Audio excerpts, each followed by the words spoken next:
चलो भाई स्टार्ट करते हैं। आज है अपना लेक्चर नंबर लास्ट क्लास में हम लोगों ने क्या पढ़ा था? हाइड्रोकार्बन को जला रहे थे, कंबशन ऑफ हाइड्रोकार्बन करा था लास्ट टॉपिक, है ना। और उसमें क्या देखा था हमने? कितने H2O मॉलिक्यूल चाहिए, कितने H2O के मोल चाहिए, कितने आपको CO2 बनेगी, कितनी ऑक्सीजन रिक्वायर्ड है ना। CXHY कोई भी हाइड्रोकार्बन दिया जाए, अब ऐसा क्वेश्चन आप कर लेंगे। आपको क्वेश्चन किस तरीके से देते हैं? आपको बोलते हैं कोई हाइड्रोकार्बन X है, उसको हम ऑक्सीजन की प्रेजेंस में जला रहे हैं। उससे मान लीजिए कि x x मोल्स ऑफ या 5 मोल्स ऑफ CO2 बनते हैं, इतने मोल्स ऑफ वाटर बनते हैं, तो आप उसका फॉर्मूला बताइए। तो आप अगर जनरल इक्वेशन आपको याद है तो x और y की वैल्यू आप निकाल लेंगे आराम से, अगर CO2 और H2O दिए हुए हैं और x और y आ गया तो आपको सीधे सीधे सिंपली हाइड्रोकार्बन का फॉर्मूला आ जाएगा CXHY, है ना। कर लेंगे ना इस तरीके का क्वेश्चन? पक्का? पक्का कर लेंगे ना? चलिए तो दे देते हैं। आप ही ने अभी बोला कर लेंगे, तो देने में कोई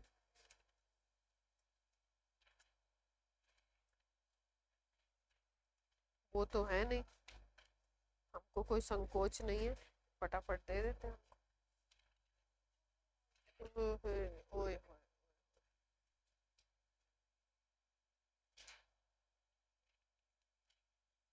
इसका क्वेश्चन ही नहीं, बच गए आप।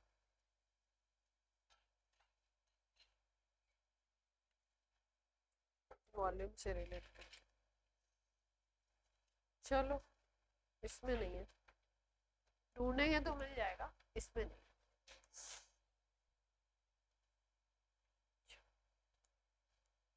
नया टॉपिक स्टार्ट कर देते परसेंटेज, छोटा सा टॉपिक है, परसेंटेज ईल्ड। नहीं अभी मिला नहीं, मिल जाएगा तो करा।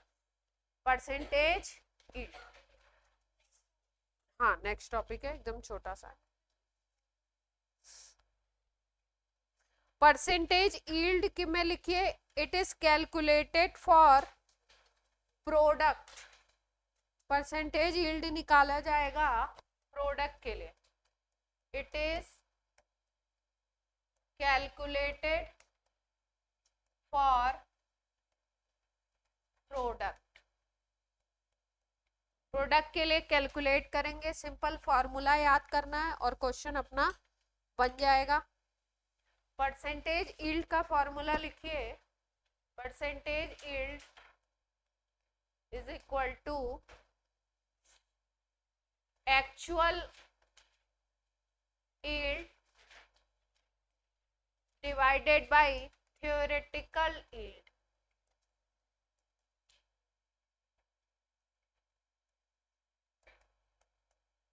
Multiplied by 100। फॉर्मूला लिखिए, फिर क्वेश्चन बताते हैं तो आपको समझ आएगा। Actual yield by theoretical yield multiplied by 100। ठीक, एक क्वेश्चन लिखेंगे। एक रिएक्शन गिवन है फॉर अ रिएक्शन, रिएक्शन दिया हुआ है CaO plus 2HCl gives CaCl2 plus H2, CaCl2 plus H2O। इसमें दे रहे हैं 1.12 gram of CaO, 1.12 gram of CaO reacted with excess of hydrochloric acid,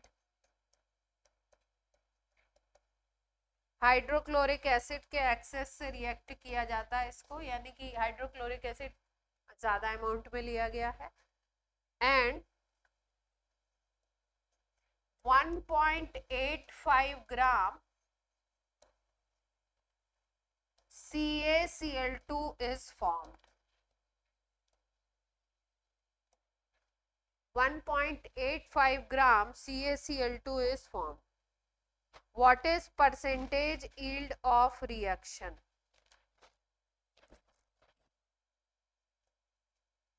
What is percentage yield of reaction?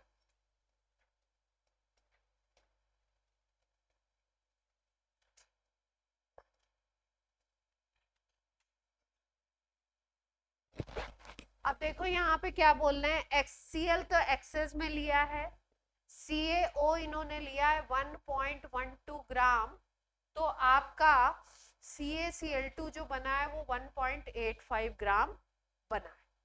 कितना बना है? 1.85 ग्राम बना हुआ है।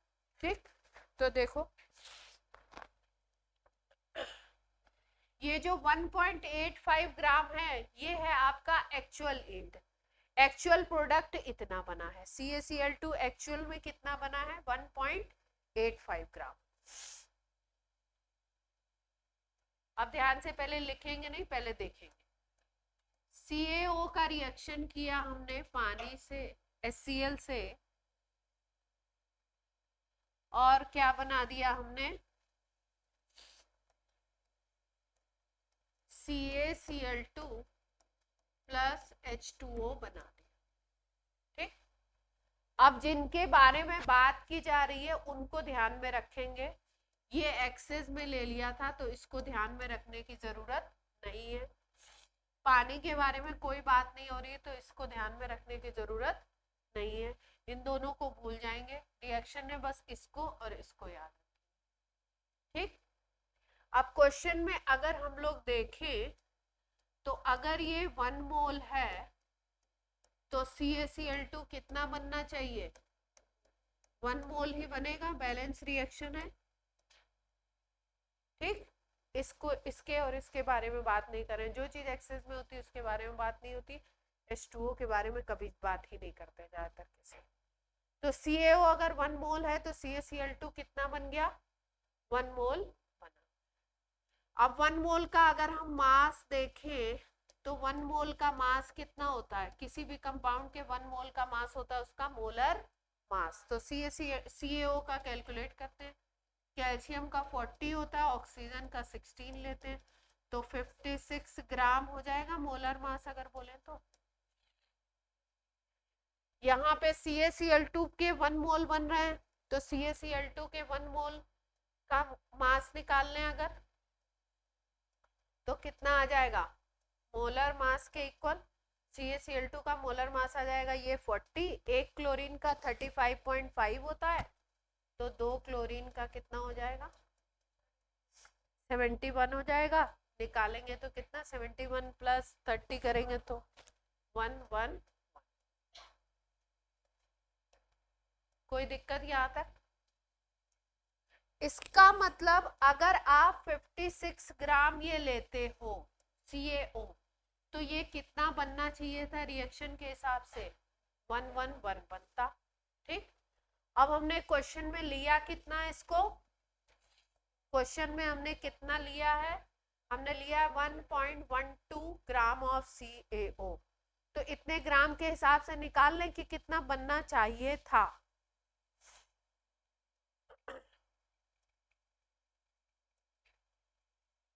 $56 ग्राम के अकॉर्डिंग कितना बना था? 111 ग्राम। तो हमारे पास कितने ग्राम है? इसके CaO के हिसाब से ये कितना बनेगा? CaCl2 कितना बनेगा निकाल लेते हैं। 111 डिवाइडेड बाई 56 मल्टीप्लाइड बाई 1.12 कर देंगे, यही होगा ना? डेसिमल उड़ा दिए तो ये कट जाएगा क्या? 56 का डबल है क्या ये? देखो ध्यान से, एग्जैक्ट डबल है।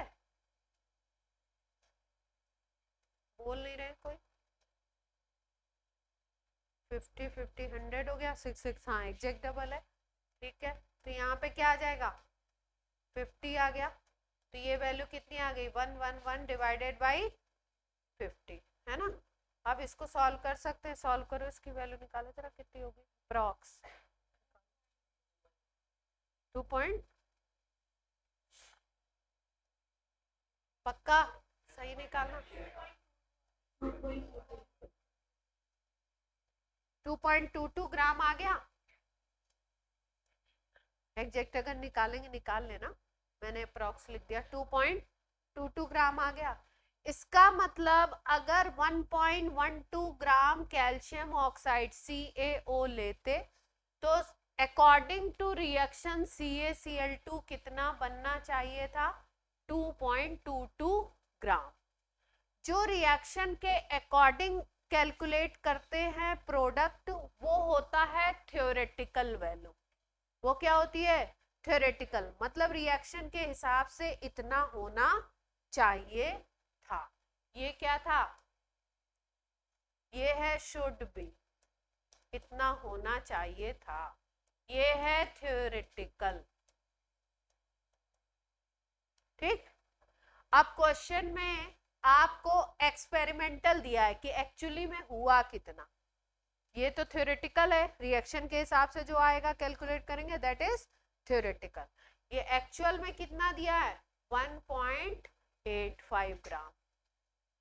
बोले जितना आप रिएक्शन के हिसाब से सोच रहे थे उतना नहीं मिला, एक्चुअली एक्सपेरिमेंट में कितना मिला 1.85 ग्राम।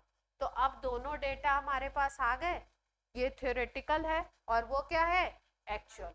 फॉर्मूला क्या था, actual divided by theoretical multiplied by 100। तो कर दें, निकाल लें,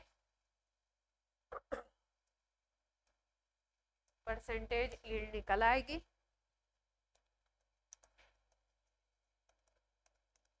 एक्चुअल बाय थ्योरेटिकल, थ्योरेटिकल हमेशा याद रखना है किससे निकालेंगे, रिएक्शन से, जो रिएक्शन दी हुई है उसके अकॉर्डिंग।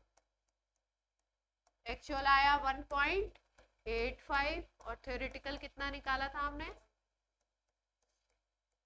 ये वैल्यू आ जाएगी, ये अपना हो जाएगा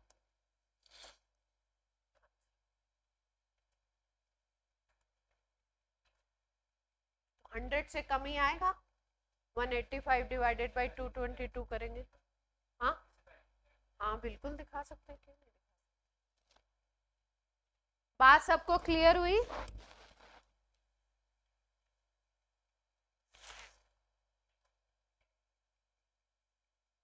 आपको रिएक्टेंट का अमाउंट दिया होता है क्वेश्चन में, उस रिएक्टेंट के अमाउंट के हिसाब से हम लोग निकालते हैं कि प्रोडक्ट अकॉर्डिंग टू रिएक्शन कितना बनना चाहिए था। जो बनना चाहिए था रिएक्शन के हिसाब से वो क्या हो गया आपका, वो हो गया थ्योरेटिकल। आंसर कैलकुलेट करेंगे हम, तो हम इससे कर देंगे,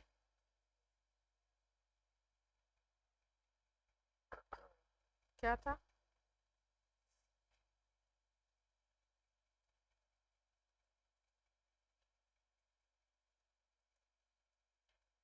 83.33 आ रहा, मैंने तो उससे कर दिया 83.33।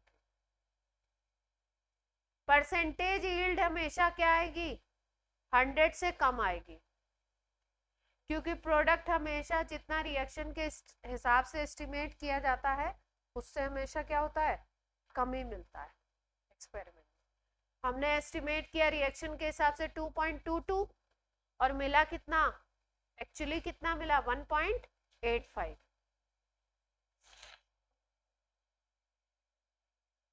तो परसेंटेज यील्ड की का वैल्यू आंसर हमेशा 100 से क्या आएगा कम, 83.33 बताया था ना।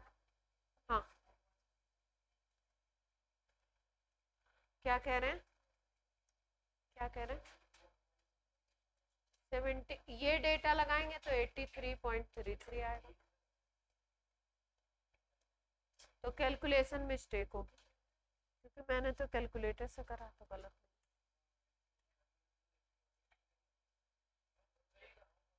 हाँ, खुद से आपको कैलकुलेटर नहीं निकालना है, वहां मिलेगा नहीं।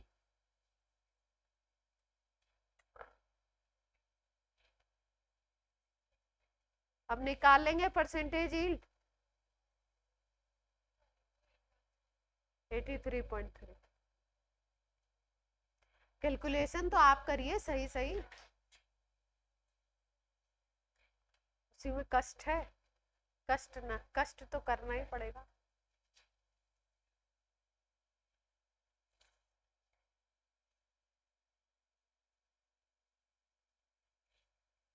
बोलते हैं ना चेहरे पे चमक लानी है तो थोड़ा सा फेस एक्सरसाइज कीजिए, ब्लड सर्कुलेशन अच्छा कीजिए, तो कष्ट तो लेना ही पड़ता है। चमक लानी है तो कष्ट तो लेना ही पड़ेगा ना। अब सोचो चेहरा भी दमकता रहे और कुछ एक्सरसाइज भी ना करनी पड़े। हो गया सबका, परसेंटेज यील्ड कर लेंगे। कुछ खास बात ऐसी थी नहीं, सिंपल सा फॉर्मूला है, actual by theoretical multiplied by 100। Theoretical किससे निकालेंगे? रिएक्शन के थ्रू। रिएक्टेंट का जो अमाउंट दिया होगा उसके अकॉर्डिंग रिएक्शन लिख करके कितने मोल क्या बन रहा है वो कर लेंगे, और एक्चुअल आपको क्वेश्चन में गिवन होगी कि कितनी मिली है। ठीक।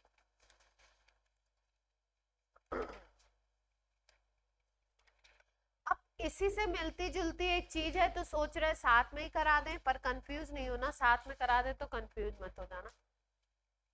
ये था परसेंटेज यील्ड, ये प्रोडक्ट के लिए निकाला जाता है। एक चीज आती है परसेंटेज प्योरिटी। सेकंड थिंग क्या है? Percentage purity. वो निकालते हैं हम लोग रिएक्टेंट के लिए कि रिएक्टेंट कितना परसेंट प्योर है। जैसे मान लो हमने बोला ये गोल्ड का एक सैंपल है मेरे हाथ में, है ना, 2 ग्राम गोल्ड का सैंपल है, तो इसकी परसेंटेज प्योरिटी, परसेंटेज प्योरिटी का मतलब जैसे कोई इसको चेक करने बैठे और देखे कि 2 ग्राम तो हमने पूरा सैंपल लिया है, लेकिन 2 ग्राम पूरा का पूरा गोल्ड नहीं है, उसमें कुछ और चीजें इम्प्योरिटी मिक्स है ना। तो मान लो उसमें हमने देखा कि 1.9 ग्राम गोल्ड है और 0.1 ग्राम अदर इम्प्योरिटीज हैं, तो इसका मतलब कि 1.9 ग्राम प्योर है और 2 ग्राम पूरा क्या सैंपल था? इम्प्योर। तो अगर परसेंटेज प्योरिटी कैलकुलेट हम करना चाहेंगे तो जितना प्योर है डिवाइडेड बाय जितना टोटल था मल्टीप्लाइड बाय 100 कर देंगे, तो क्या आ जाएगी? Percentage purity. अगर उसमें गोल्ड प्योर था 1.9 तो 1.9 वाली वैल्यू ऊपर ले ली जाएगी।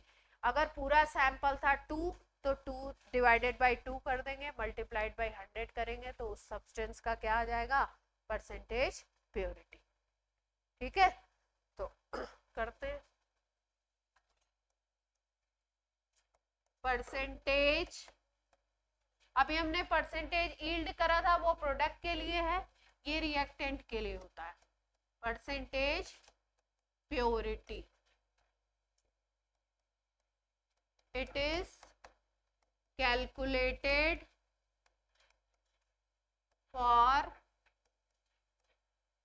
reactant, it is calculated for reactant।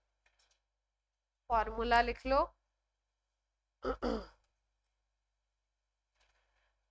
amount of reactant calculated from chemical equation, amount of reactant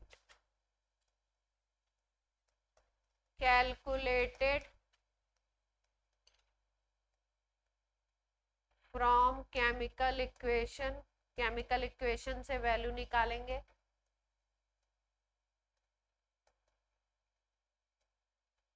divided by actual amount of reactant taken, divided by actual amount of reactant taken,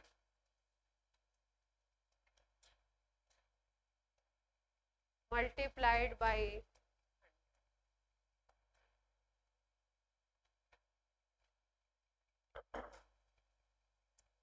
multiplied by 100। Percentage है तो 100 से multiplication तो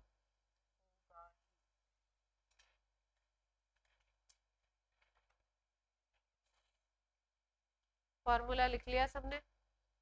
question कर ले, छोटा सा सवाल है बिल्कुल।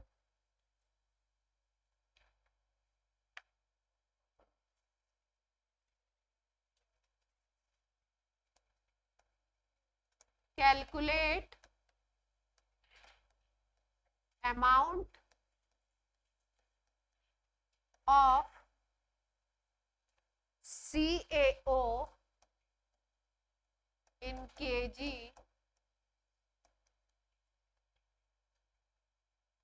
that can produce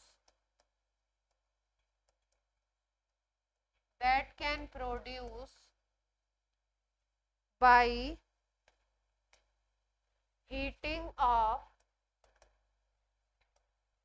200 kg of limestone. Limestone होता है CaCO3, 200 kg of limestone marble, that is 90% pure. Percentage purity दे रखी है 90%, 90% प्योर CaCO3।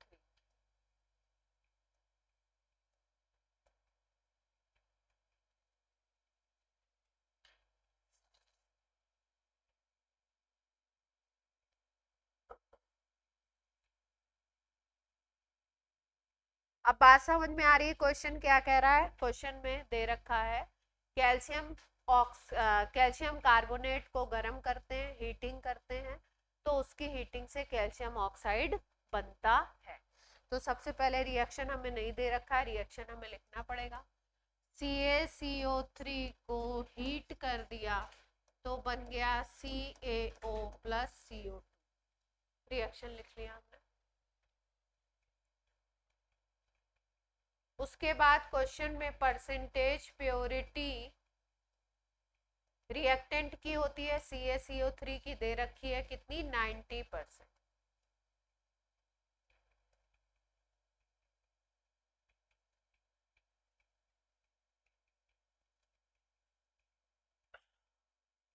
और बोल रहे हैं लाइमस्टोन CaCO3 कितना ले रहे हैं हम लोग? 200 kg ले रहे हैं, तो CaO कितना मिलना चाहिए? 200 kg लेते हैं तो CaO कितना मिलना चाहिए, ये देखना है हमको। ठीक, तो देखो पहले हम क्या कैलकुलेट करें? पहले हम लोग रिएक्शन के हिसाब से कैलकुलेट करें कि रिएक्शन के हिसाब से क्या होना चाहिए।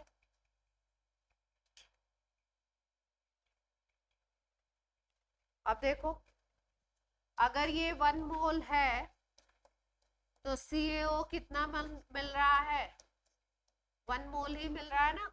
CO2 को भूल जाए, CO2 से कोई लेना देना ना पूछा है ना बताया है कुछ। ये अगर ये 1 मोल है तो ये 1 मोल बन रहा है, तो इसका मतलब अगर इसका मास देखेंगे तो मोलर मास के बराबर हो जाएगा। कैल्शियम कार्बोनेट का मोलर मास आता है 100, 40 प्लस 12 प्लस 3 ऑक्सीजन का ले लेंगे तो कितना आ जाएगा? 100 ग्राम आ गया। कैल्शियम ऑक्साइड का देख लेते हैं, 1 मोल का मोलर मास कितना आएगा? मास 40 प्लस 16 56 आ जाएगा।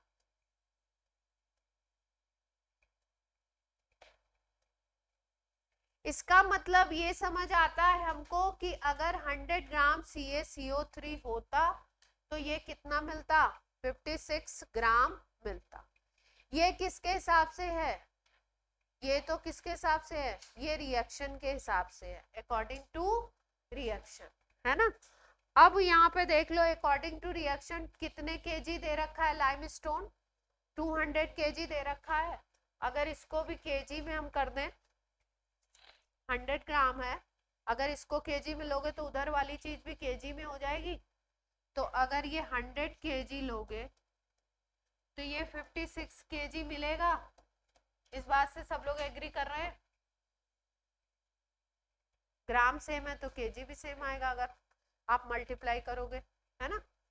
तो अब क्वेश्चन में ये कितना दे रखा था? 200 केजी। तो अगर ये 200 केजी होता, इसको 2 टाइम्स कर रहे हो तो ये भी 2 टाइम्स हो जाएगा। कितना हो जाएगा? कोई दिक्कत यहाँ तक? यहाँ तक बोलो, कोई प्रॉब्लम? यानी कि रिएक्शन के हिसाब से अगर 200 kg CaCO3 लेते हो तो कैल्शियम ऑक्साइड बनना चाहिए था 112 kg। कोई समस्या?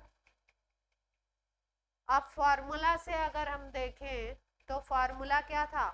Amount of reactant calculated from chemical equation divided by actual amount of reactant taken multiplied by 100। ठीक है, तो देख लो ध्यान से। अगर फॉर्मूला ना भी लगाए ऐसे भी निकाल सकते हैं। हमने बोला 200 kg का सैंपल लिया है तो 112 kg मिल रहा है CaO, ठीक। लेकिन इस 200 kg में 200 kg CaCO3 तो होगा नहीं ना। कितना होगा? 90% ही प्योर है ये। इसका मतलब 200 kg का 90% ही CaCO3 इसमें होगा, कम होगा अमाउंट। तो अगर आप निकालो इसका 90% 200 का तो कितना आ जाएगा?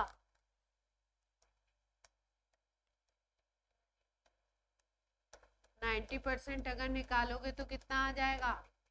180 kg आ जाएगा। इसका मतलब इसमें प्योर तो इतना ही है ना। तो CaO का अमाउंट अब किसके हिसाब से कैलकुलेट करना पड़ेगा हमको?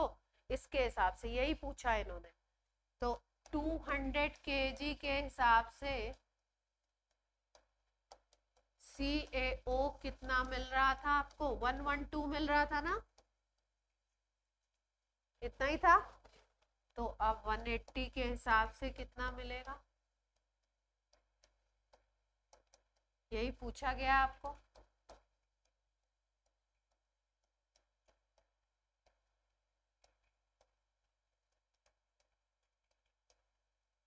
कितना हो गया?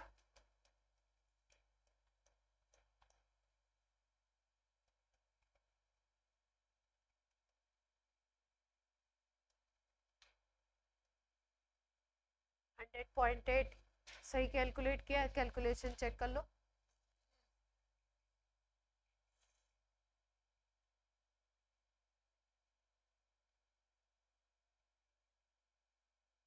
तो रिएक्शन के हिसाब से हम सोच रहे थे कि 200 लोगे तो इतना मिलेगा, लेकिन इतना एक्चुअली मिला नहीं क्योंकि वो प्योर नहीं था, 90% ही था। तो कितना मिला हमको? 100.8 के। फॉर्मूला नहीं लगाया हमने, सीधे किससे निकाल लिया?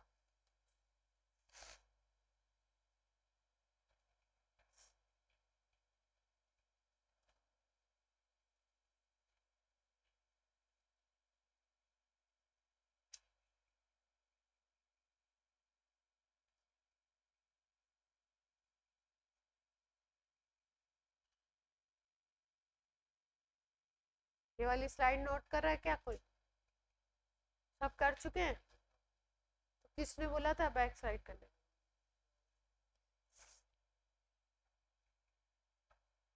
जिसका रह गया कर लो।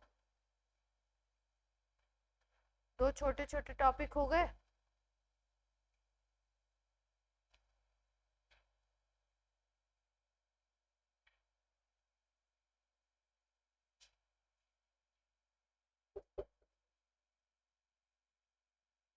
हाँ अनन्या बोलिए।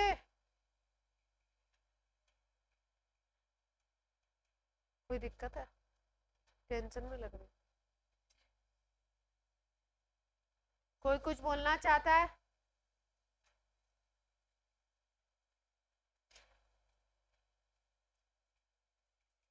चलो थर्ड टॉपिक पे आ जाते हैं। बहुत ही बढ़िया टॉपिक है, आपके एनसीईआरटी में भी दिया हुआ, इसलिए आप खुश हो जाएंगे एकदम।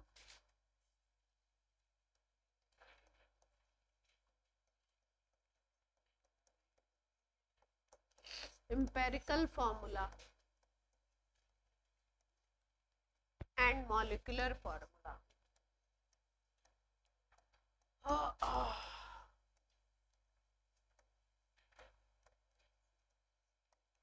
Empirical formula and molecular formula.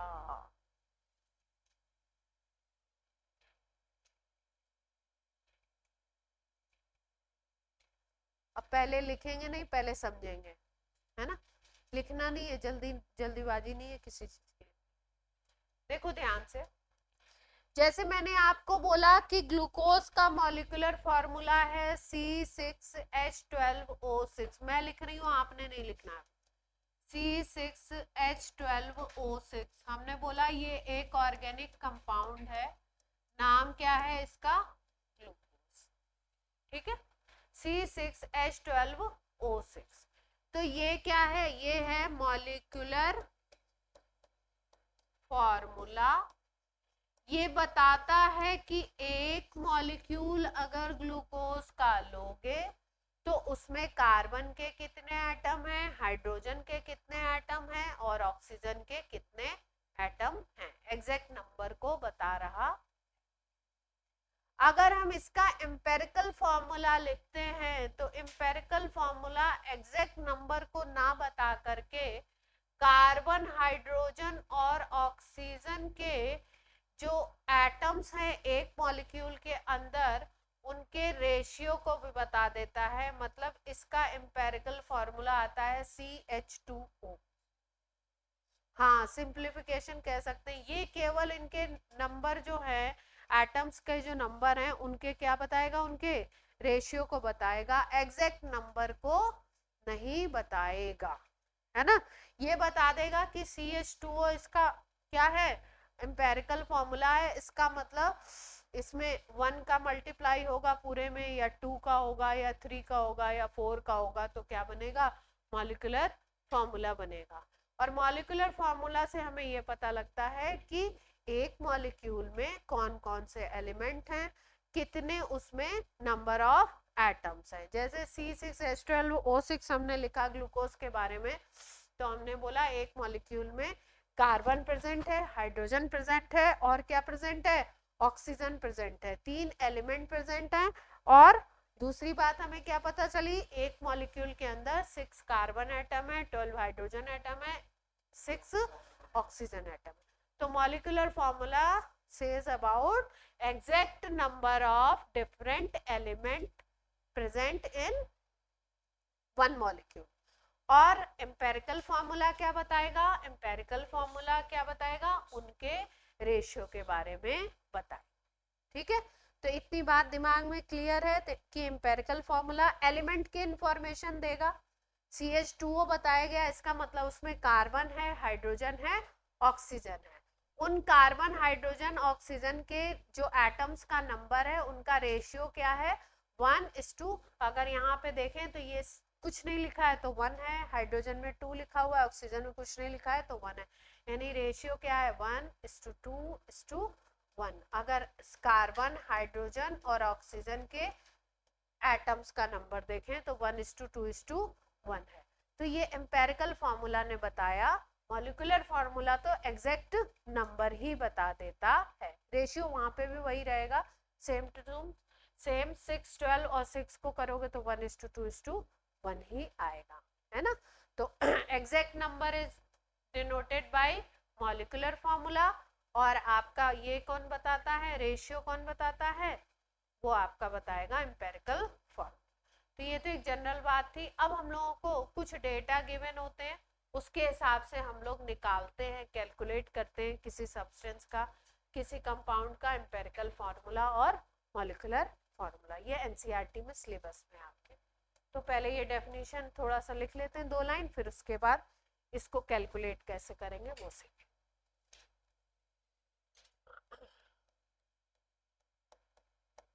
It tells about different element present in compound। Compound में कौन कौन से डिफरेंट एलिमेंट प्रेजेंट है ये बताएगा। और दूसरी चीज क्या बताएगा,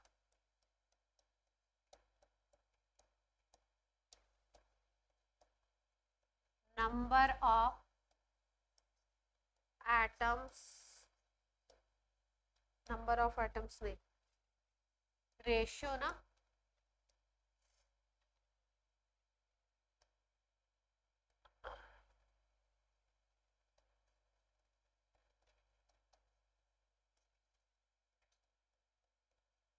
number of atoms of different element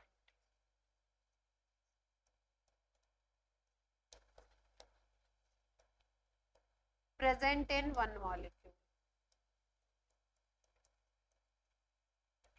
online बच्चों क्लियरिटी है? किसी को कोई दिक्कत हो तो बोला करो बच्चे।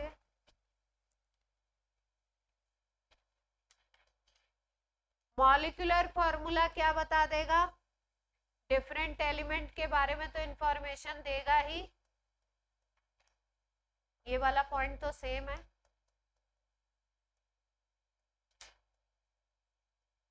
दूसरा ये रेशियो को नहीं बताएगा, किसको बताएगा? Exact number. It tells about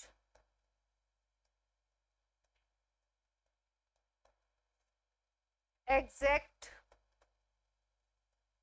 number of atoms of different element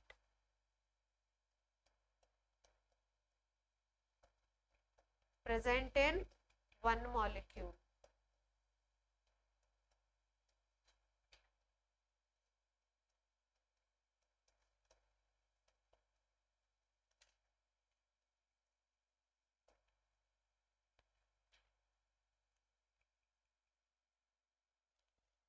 clear है पॉइंट? सबको क्लियरिटी है? Online offline? Yes yes.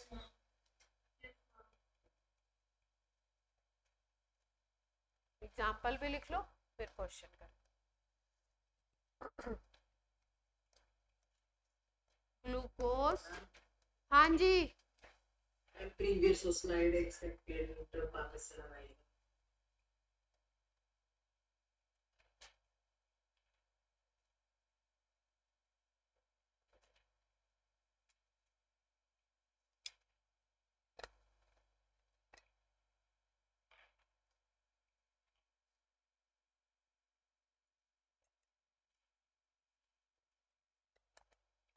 हो गया?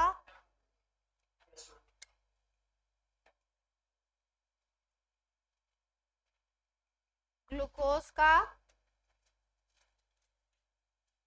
एम्पेरिकल फॉर्मूला क्या था? EF लिखते हैं। एम्पेरिकल फॉर्मूला है CH2। इसने क्या इंफॉर्मेशन दी? कार्बन प्रेजेंट है, हाइड्रोजन प्रेजेंट है, ऑक्सीजन प्रेजेंट है, और उनके नंबर में कितना रेशियो है? 1:2:2। ठीक। अगर इसी ग्लूकोज के मॉलिक्यूलर फार्मूला की बात करें तो मॉलिक्यूलर फार्मूला क्या था? C6H12, है ना? एग्जैक्ट एलिमेंट कौन कौन से प्रेजेंट है बताया इन्होंने? Carbon, hydrogen, oxygen. कितने कितने हैं? 6, 12 एंड 6। ये क्या है आपका? Exact number of atoms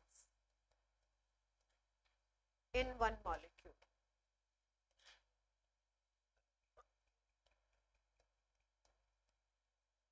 clear है पॉइंट? चलिए सवाल पे आ जाए।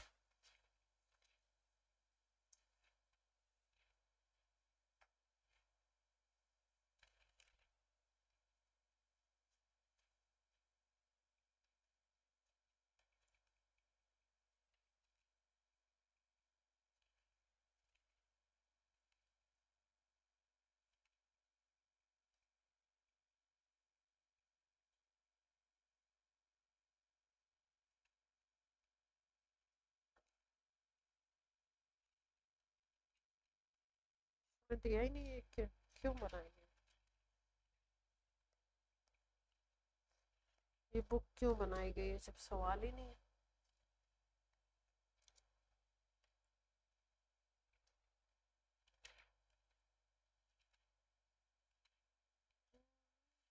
NCERT लाया कोई? दे दो ना, एनसीईआरटी में होगा।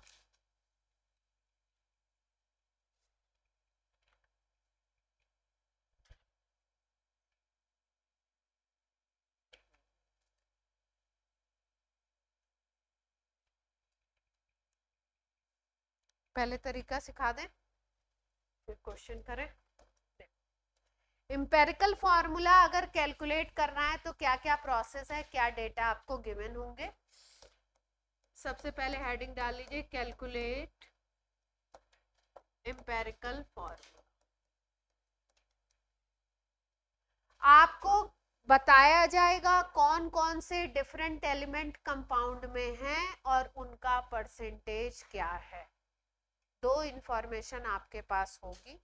जैसे मान लीजिए सपोज आपको इंफॉर्मेशन दी गई कि एक कंपाउंड है, उसका एम्पेरिकल फॉर्मूला कैलकुलेट करना है, उसमें कार्बन है, हाइड्रोजन है और ऑक्सीजन। ठीक। दूसरी इंफॉर्मेशन क्वेश्चन में देंगे परसेंटेज कितना कितना इनका है। तो एक टेबल बना करके परसेंटेज हम नोट कर लेंगे। कार्बन का मान लो x% दिया हुआ है, इनका y%, कोई नंबर होगा, ये z%। इतना इंफॉर्मेशन हमारे पास होगा एम्पेरिकल फॉर्मूला कैलकुलेट कर। अब करना क्या है देखिए, यहाँ पे लिख लीजिए थर्ड, इसमें एटॉमिक वेट लिख लीजिए इनके। जैसे कार्बन का हमने लिख लिया 12, हाइड्रोजन का लिख लिया 1, ऑक्सीजन का लिख लिया 16, मालूम ही होता है हमको। फोर्थ वाले इसमें क्या करिए आप, percentage divided by atomic weight, percentage divided by atomic weight कर दीजिए। अब जैसे मान लो ये x% है तो x डिवाइडेड बाय क्या कर दोगे 12, ये y% है तो y डिवाइडेड बाय 1, ये z% है तो z डिवाइडेड बाय 16। यहाँ तक बात क्लियर है, बोलिए। मान लो अब आप डिवाइड करोगे तो 3 नंबर आएंगे, 3 वैल्यूज आएंगी, आंसर कुछ आएगा। मान लो ये वैल्यू आती है P, ये आती है Q, ये आती है R, 3 वैल्यूज आ जाएंगी डिवाइड करने पे, P Q R आ गई मान लो। अब इसमें से आपको क्या सर्च करना है, स्मॉलेस्ट नंबर, जो भी इसमें से स्मॉलेस्ट होगा। मान लीजिए कि P सबसे छोटा है, मान लेते हैं कि P सबसे छोटा है, तो जो स्मॉलेस्ट नंबर होगा उससे सारे ये जो 3 नंबर्स हैं उसमें डिवाइड करेंगे। जो स्मॉलेस्ट नंबर आएगा उससे क्या करेंगे, इन तीनों में डिवाइड कर देंगे। तो स्मॉलेस्ट अभी हमने यहाँ पे मान लिया P स्मॉलेस्ट आया, तो P डिवाइडेड बाय P कर दिया, Q डिवाइडेड बाय P कर दिया, R डिवाइडेड बाय P कर दिया। अब फिर से कुछ वैल्यूज तो मिलेंगी आपको, 3 वैल्यूज मिल जाएंगी। मान लो U आ गया, B आ गया, सब अल्फाबेट में चला रहे हैं, वैल्यू नहीं ली अभी हमने। मान लो 3 वैल्यूज आ गई U V, ठीक। हाँ, आपने परसेंटेज लिया कार्बन का, कार्बन के एटॉमिक मास से डिवाइड कर दिया, कोई वैल्यू आ गई P। यहाँ पे हाइड्रोजन का लिया 1 से डिवाइड किया Q, और ऑक्सीजन का लिया percentage Z divided by 16 R आ गया। अब इसमें से हम देखेंगे P Q R में से कौन सी वैल्यू सबसे छोटी है। इस केस में हमने मान लिया कि सबसे छोटी वैल्यू P है, ठीक है। जैसे मान लो यहाँ पे 4 आ गया, यहाँ पे 10 आ गया, यहाँ पे 16 आ गया। अब सबसे छोटी वैल्यू 4 हो गई, 4, 10 और 16 में सबसे छोटी वैल्यू क्या आ गई 4, तो 4 से सब में डिवाइड कर देंगे, 4 बाई 4, 10 बाई 4, 16 बाई 4, ऐसे कर देंगे।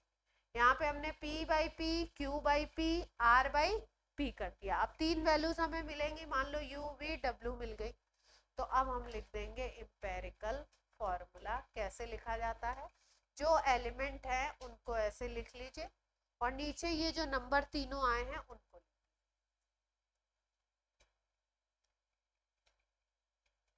मान लो कि U आ गया आपका कैलकुलेट करने के बाद 5 आ गया, b मान लो आ गया 6, वो उसमें अप्रोक्सीमेशन नहीं है, अभी सिखाएंगे। ये आ गया मान लो 7, सपोज ये क्या किया हमने, सपोज किया कि ये 5 6 7 आ गया, तो फॉर्मूला क्या बन जाएगा,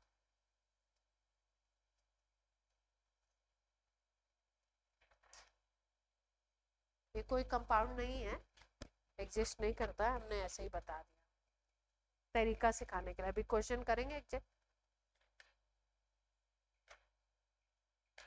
इजी है, कैलकुलेशन बहुत भयंकर आती है इसमें, प्रोसेस क्या है, इजी है, कैलकुलेशन डेसिमल डेसिमल में कर देते हैं वो।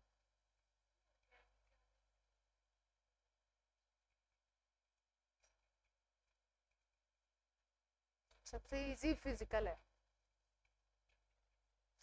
फिजिकल में थ्योरी आपको कॉन्सेप्ट समझ में आ गया, फॉर्मूला याद है, अप्लाई करेंगे। ऑर्गेनिक इतनी डरने वाली बात नहीं है, लेकिन अगर आप बेसिक बेसिक पढ़ते चलेंगे होते।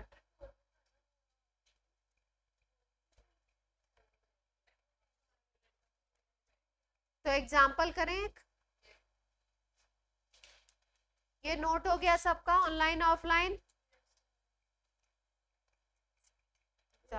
एग्जाम्पल कर लेते हैं।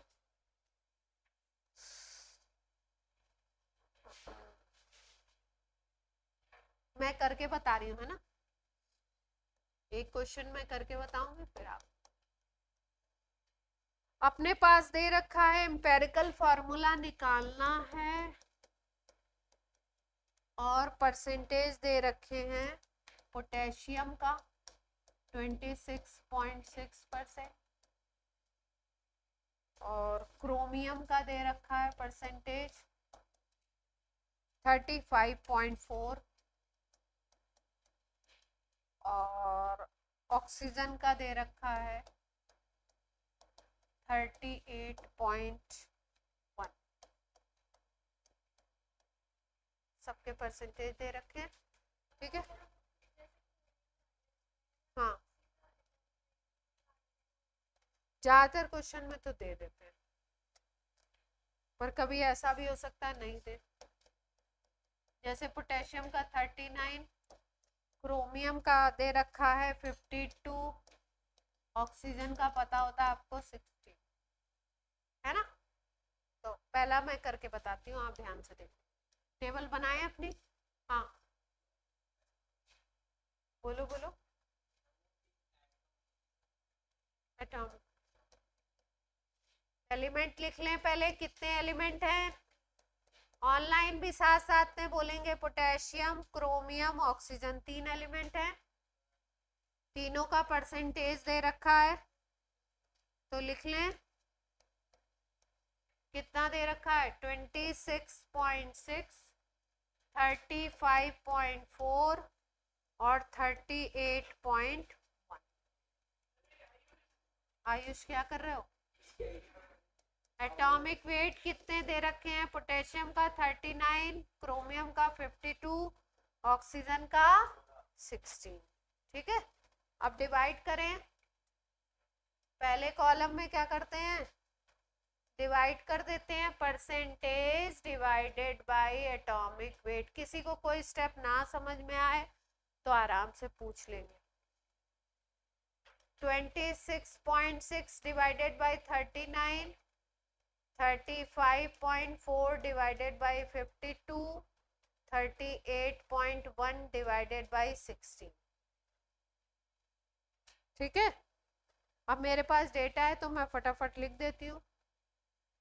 ये डिवाइड किया हमने तो आया 0.68, सेकेंड वाले में भी डिवाइड किया तो आई वैल्यू 0.68, थर्ड वाले में डिवाइड किया तो आया 2.38।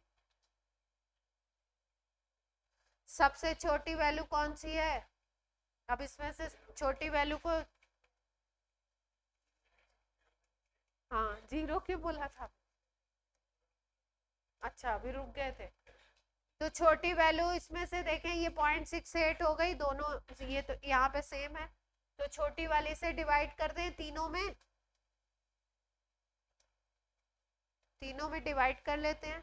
तो 0.68 में 0.68 का डिवाइड करोगे तो यहाँ तो 1 आ जाने वाला है, यहाँ पे करोगे तो यहाँ पे भी क्या आने वाला है, 1 आ गया। यहाँ पे 2.38 में करोगे तो कितना आएगा अप्रॉक्स, यहाँ पे आता है 3.5 आ रहा है। कितनी आ गई वैल्यू, 3.5। अब 3.5 में तो लिखेंगे नहीं मॉलिक्यूलर फॉर्मूला, तो अगर इसके हिसाब से लिखते हो, सॉरी एम्पेरिकल फॉर्मूला अगर इसके हिसाब से लिखते हो तो क्या लिखोगे, के क्रोमियम और ऑक्सीजन, यहाँ पे लिखोगे 1, यहाँ पे लिखोगे 1 और यहाँ क्या लिखोगे 3.5। तो ऐसे लिखा नहीं जाता, तो होल नंबर में बनाना है, 2 से मल्टीप्लाई कर दो। क्या करें, 2 से मल्टीप्लाई, तो K2 Cr2O,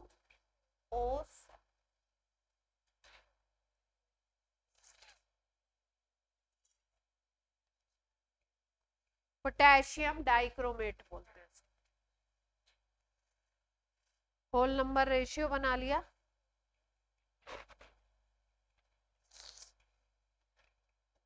वैसे चाहे तो वो भी चलता था, रेशियो तो वो भी बता रहा है। कंफ्यूज नहीं होना है, ऑप्शन एक ही आएगा।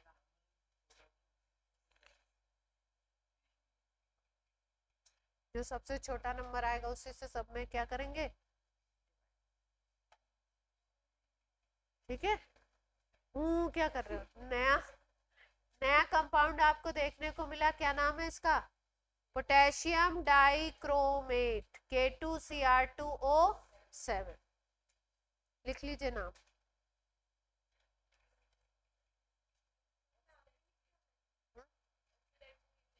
हाँ, पोटेशियम का क्या, डाइक्रोमेट, पोटेशियम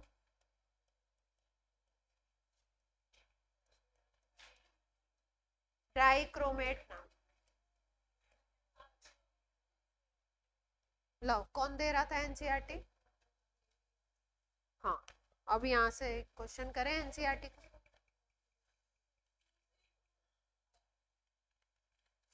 जल्दी से करेंगे।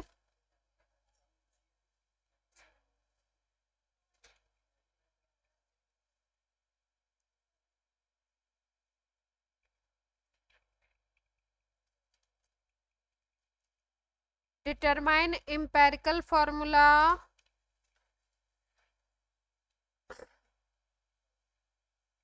of an oxide of iron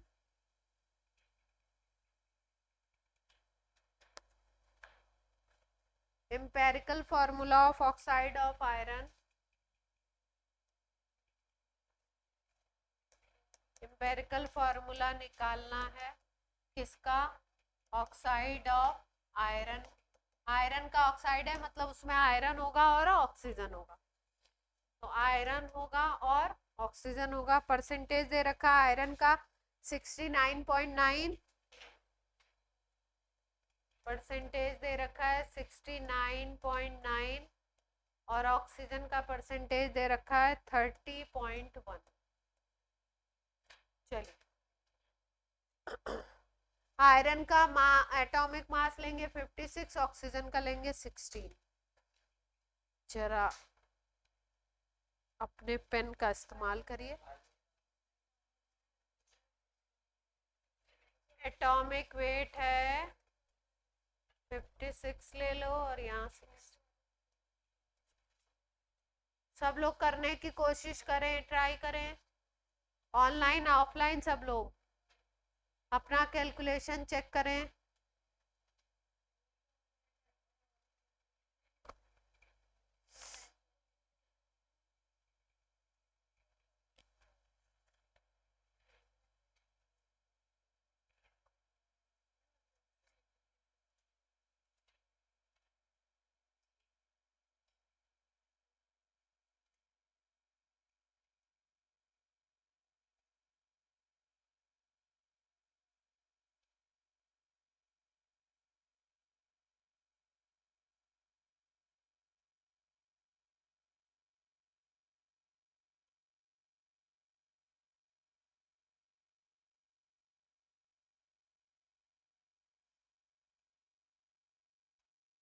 सब लोग कोशिश करें आराम से, टाइम दे दिया मैंने आपको।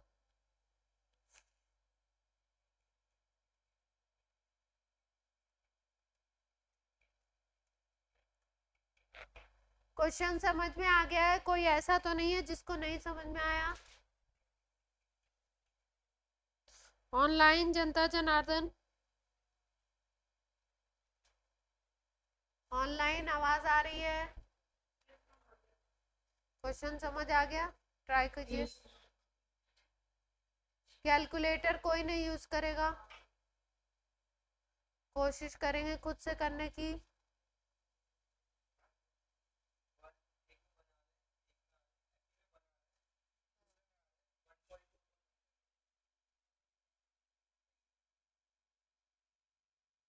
एक में 1.2 आ रहा है, एक में 1.8।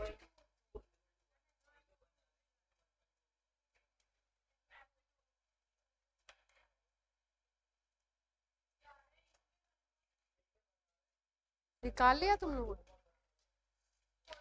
बहुत तेज हो तुम लोग। आंसर कहाँ दिए होते हैं? आंसर होते हैं। Ayush, Ayush, keep quiet.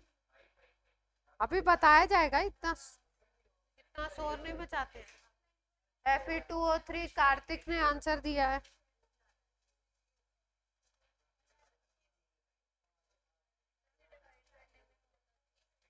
हाँ वो तो आती है, इसमें आंसर नहीं दिया।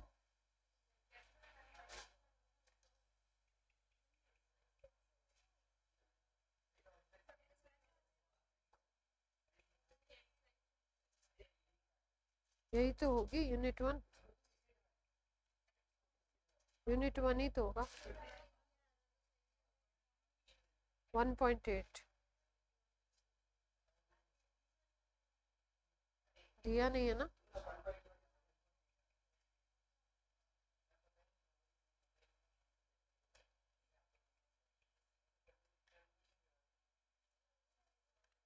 कोई बात नहीं, कैल हम तो कैलकुलेटर से कर देंगे।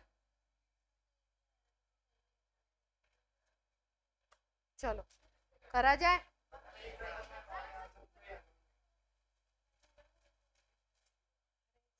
से चेक कर लेंगे, कैलकुलेशन ही तो चेक करनी है, तरीका तो पता ही।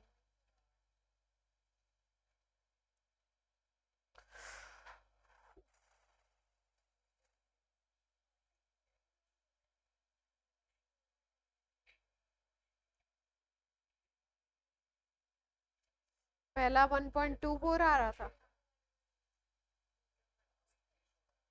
और दूसरा आएगा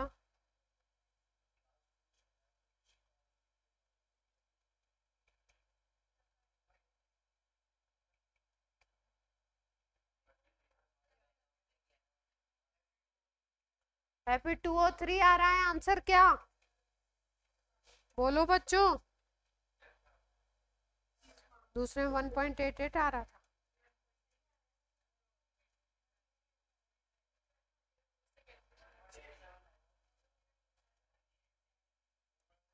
चलो करें।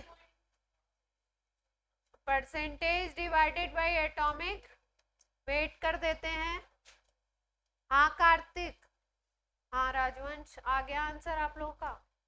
69.9 डिवाइडेड बाई 56 कर दीजिए।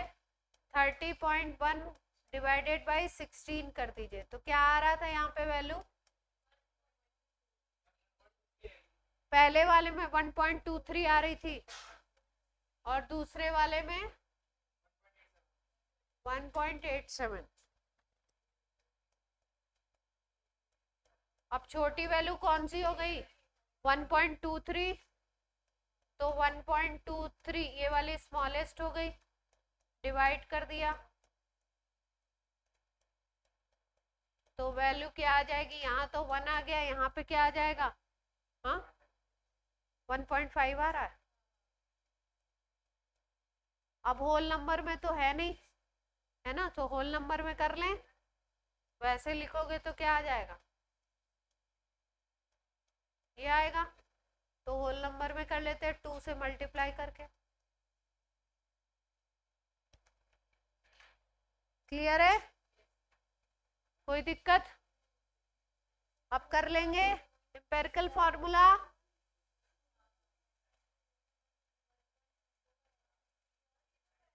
हम्म 1.24, हाँ 1.24 आएगा, फिर भी अप्रॉक्स वही वैल्यू आएगी, अप्रॉक्स। ठीक है, चक चक क्या होता है? क्लियर, ये होता है। अब मॉलिक्यूलर फार्मूला निकालना सिखा दें, एक स्टेप आगे है बस, बहुत ही इजी है, सिंपल। मॉलिक्यूलर फार्मूला निकाल, पहले क्या निकालेंगे? एम्पिरिकल फार्मूला, फिर उसके बाद क्या निकालेंगे? मॉलिक्यूलर। सिंपल स्टेप है एकदम, सीख लीजिए।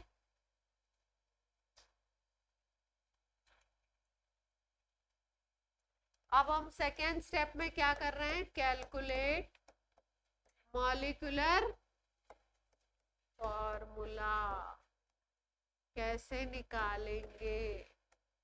एम्पिरिकल फॉर्मूला तक पहुंच गए, ठीक है। अब क्या करना है आपने? क्वेश्चन में अगर मॉलिक्यूलर फॉर्मूला निकालना है तो गिवन डेटा क्या होगा? गिवन डाटा क्या होगा आपके पास? देखिए ध्यान से, आपको गिवन होगा कंपाउंड का मॉलिक्यूलर वेट। क्या गिवन होगा? कंपाउंड का मॉलिक्यूलर वेट आपको दिया हुआ होगा, मॉलिक्यूलर मास आपको दिया। या अगर मॉलिक्यूलर मास नहीं देंगे तो आपको क्वेश्चन में देते हैं वेपर डेंसिटी, उस कंपाउंड की क्या देंगे? वेपर डेंसिटी, ये गिवन होगा। अगर मॉलिक्यूलर वेट दिया है तो इसको एज सच यूज करेंगे, अगर वेपर डेंसिटी दी है तो उसको पहले मॉलिक्यूलर वेट में कन्वर्ट करेंगे। अगर मॉलिक्यूलर वेट निकालना है आपको और आपके पास दिया हुआ है वेपर डेंसिटी, तो 2 से मल्टीप्लाई कर दीजिए, मॉलिक्यूलर वेट आएगा। मॉलिक्यूलर वेट का हमें इसमें यूज करना है। क्वेश्चन में सीधे सीधे मॉलिक्यूलर वेट भी दिया हो सकता है और वेपर डेंसिटी भी दी हो सकती है। अगर मॉलिक्यूलर वेट दिया है तब तो यूज सीधे ले लेंगे, और अगर वेपर डेंसिटी दी है तो 2 से मल्टीप्लाई करते हैं तो मॉलिक्यूलर वेट आ जाता। ठीक है,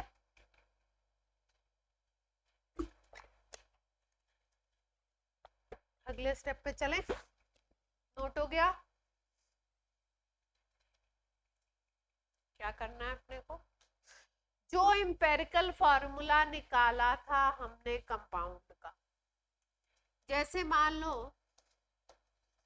एम्पिरिकल फॉर्मूला मान लीजिए हमने निकाला, कोई भी कंपाउंड दिया हुआ था, उसका एम्पिरिकल फॉर्मूला मान लीजिए हमने निकाला CH2O।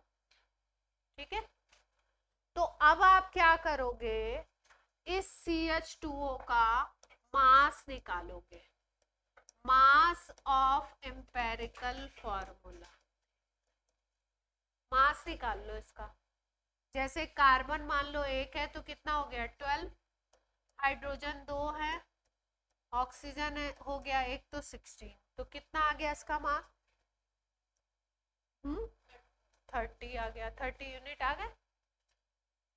इसका मास निकाल लिया, हाँ इसका मास निकाल लिया हमने। एक एग्जांपल लिया है कि मान लो एम्पिरिकल फॉर्मूला हमारे पास आया CH2।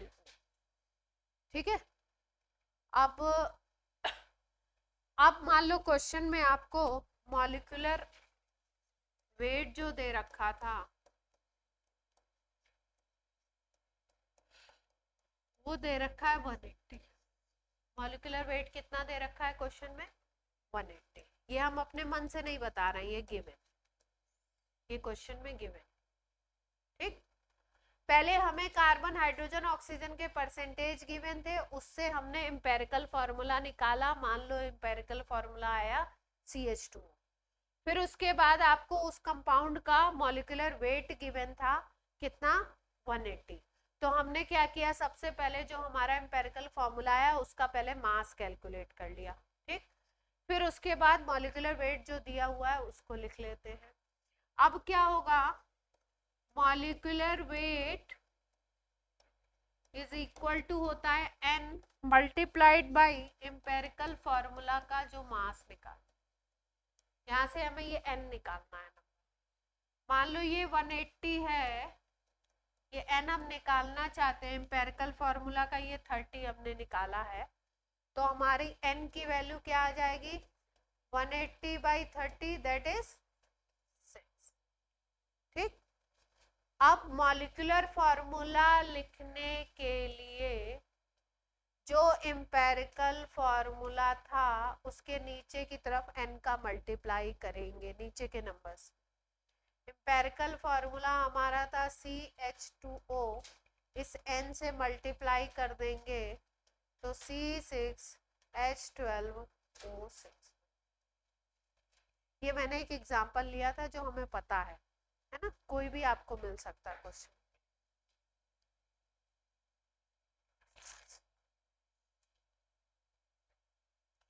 क्लियर है बात? क्वेश्चन में आपको परसेंटेज गिवन होगा, क्वेश्चन में आपको मॉलिक्यूलर वेट गिवन होगा। परसेंटेज से एम्पेरिकल फॉर्मूला निकालेंगे, आफ्टर दैट एम्पेरिकल फॉर्मूला का मास निकाल लेंगे, और फिर उसके बाद मॉलिक्यूलर वेट के अकॉर्डिंग हम लोग क्या करेंगे, molecular weight is equal to n into empirical formula mass लगाएंगे, वहां से n की वैल्यू कैलकुलेट करेंगे, n जो नंबर आएगा उसका मल्टीप्लिकेशन कर देंगे किसमें, एम्पेरिकल फॉर्मूला। तो आपको क्या बन जाएगा, मॉलिक्यूलर। क्लियर है बात? मान लो n की वैल्यू 1 आ गई तो एम्पेरिकल फॉर्मूला और मॉलिक्यूलर फॉर्मूला दोनों क्या हो जाएंगे, सेम। ऐसा भी हो सकता है कि अब क्वेश्चन में अगर सेम आ गया तो घबराएंगे नहीं कि सेम कैसे आ गया, अलग आना था, है ना, सेम भी आ सकता। क्लियरिटी है? करेंगे सवाल, होगा तो करवा देते, नहीं होगा तो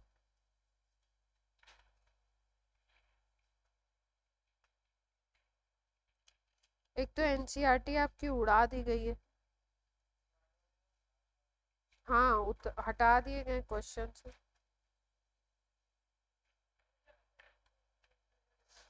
क्यों कम करके, ये क्या साबित करना चाहते हैं पता नहीं। क्या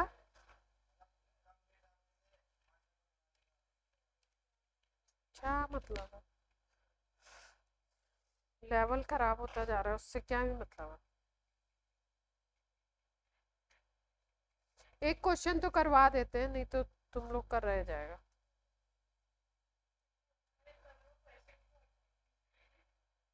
किसको?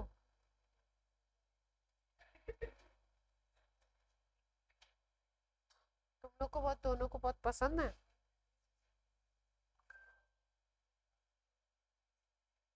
प्रैक्टिस तो करनी है, नहीं करेंगे तो। अभी तो आपको समझ आ गया, पता चला कि फिर आ नहीं रहा है। शीट मिली नहीं अभी आपको?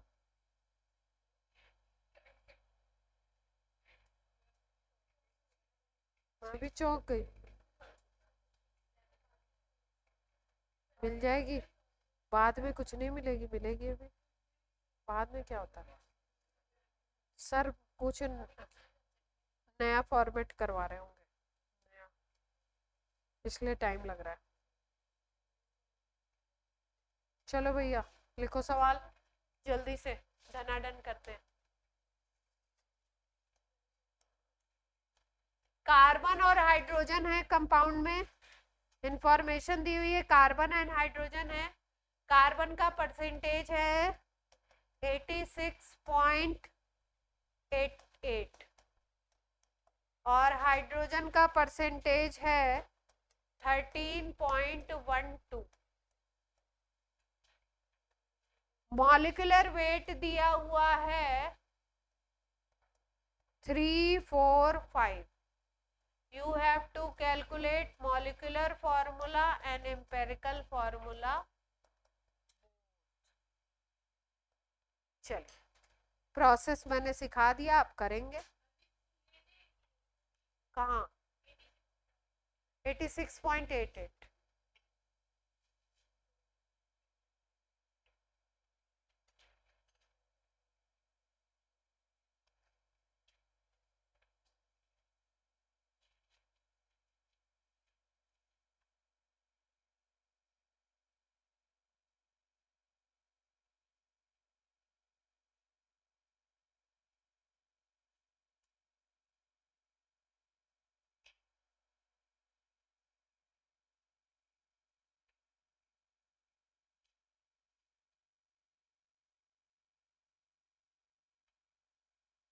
अरेंज करो, कहाँ खोए हुए हो? हैं? क्या दिमाग प्रोसेस नहीं कर पा रहा है?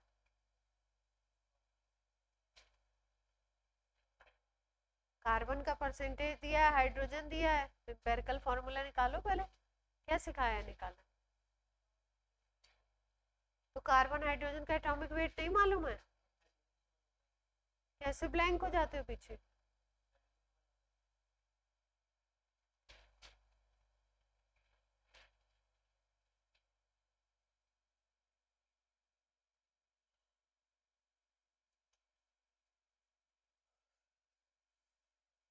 सब लोग करिए, सब कोशिश करें।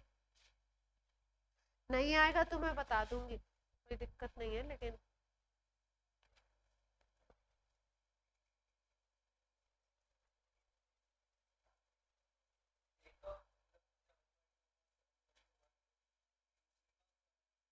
पूरा आंसर, पूरा आंसर, बीच बीच में नहीं।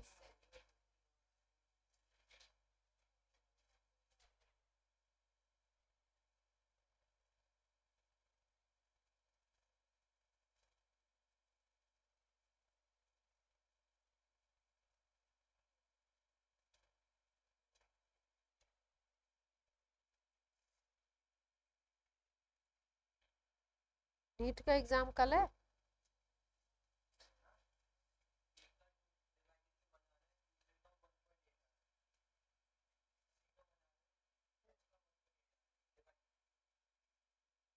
तो 1 से डिवाइड कर दो फिर, लास्ट में एकदम छोटे नंबर से डिवाइड करोगे ना।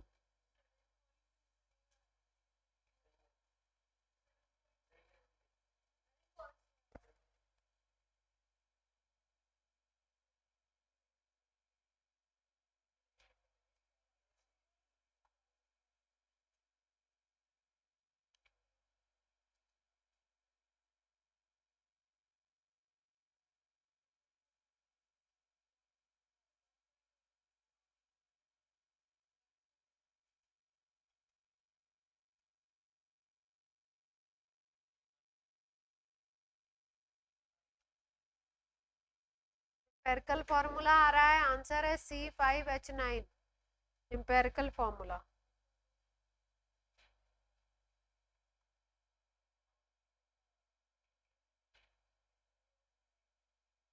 मैं बताऊं? नहीं आ रहा है तो मैं बताऊं ऑनलाइन? ऑनलाइन में कोई बोलेंगे? बताया जाए। C5H9 आंसर है, एम्पिरिकल फॉर्मूला।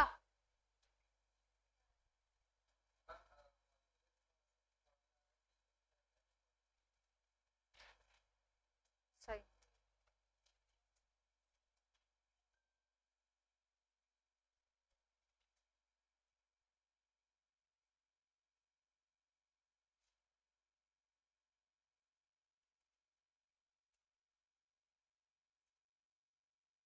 अनन्या, प्रीतिका, कार्तिक, राजवंश, आंसर आया? क्या मैं बताऊं?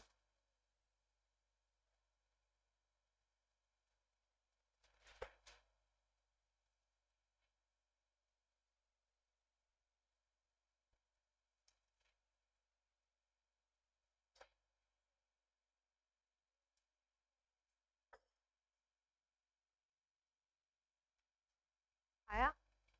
रिकैलकुलेट करो, नहीं आ रहा, गलत आ रहा है। हाँ तो मॉलिक्यूलर फॉर्मूला निकालो फिर।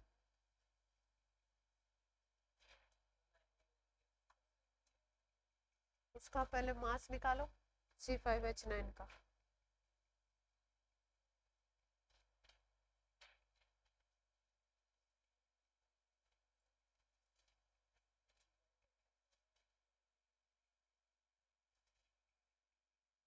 (345) ऊपर जाएगा ना, क्या किया?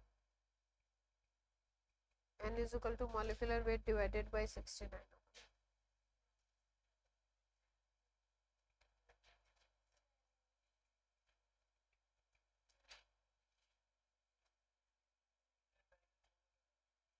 C5H9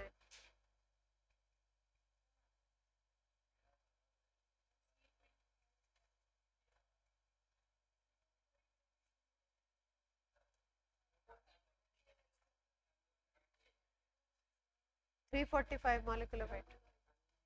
molecular weight करें। अब देखिए आप लोग 86.88 डिवाइडेड बाई 12 कर दें और 13.12 डिवाइडेड बाई 1 कर दें, तो यहाँ 13.12 ही आ गया। और 86.88 में क्या आया था? क्या आया था? ये पहले वाले में 7.24 आ गया था। अब छोटा नंबर कौन सा है? ये 7.24 छोटा नंबर है, तो डिवाइड कर लें। 7.24 डिवाइडेड बाई 7.24 और 13.12 डिवाइडेड बाई 7.24, तो यहाँ पे पहले वाले में तो 1 आ जाएगा और दूसरे वाले में क्या आ गई थी वैल्यू? 1.8। ठीक है, अब फिर क्या किया इसमें? एम्पेरिकल फॉर्मूला इसी फॉर्मेट में लिख दिया, मल्टीप्लाइड बाई 5 किया। क्यों? 5 से क्यों? होल नंबर में निकालने के लिए। अच्छा, 3 से कर रहे थे, 2 से कर रहे थे तो नहीं आ रहा था। 3 2 4 से 5 से करेंगे तो होल नंबर में आएगा, तो ठीक है 5 से कर दिया। तो ये C5 यहाँ पे क्या आ गया? ये बन गया आपका एम्पेरिकल फॉर्मूला। अब मॉलिक्यूलर फॉर्मूला निकालने के लिए क्या करना पड़ेगा? स्मॉल n निकालना पड़ेगा आपको। तो स्मॉल n कैसे निकालते हैं? Molecular weight by empirical formula का। ये कितना दे रखा था? 345 और एम्पेरिकल फॉर्मूला का वेट C5H9 के हिसाब से निकालेंगे तो क्या आ जाएगा? 12 5 जा 60 और 9, तो ये आ जाएगा 345 डिवाइडेड बाई 69। ये क्या आ गया? 5। स्मॉल n आ गया 5, तो मॉलिक्यूलर फॉर्मूला क्या आ जाएगा? 5 से मल्टीप्लाई कर देंगे तो आपका मॉलिक्यूलर फॉर्मूला बना सकते हैं हम लोग। C5H9 था ना, और 5 से मल्टीप्लाई कर दिया तो C25H45। ये तो बन गया मॉलिक्यूलर फॉर्मूला, और ये क्या था? क्लियरिटी है बच्चों? कैलकुलेशन थोड़ी वैसी है, थोड़ा ज्यादा है। ठीक है, तो आज का क्लास हमने 2-3 चीजें सीखी और आज की क्लास क्या हो गई आपकी? ऑफ हो गई है। चलिए बच्चों, बाय बाय।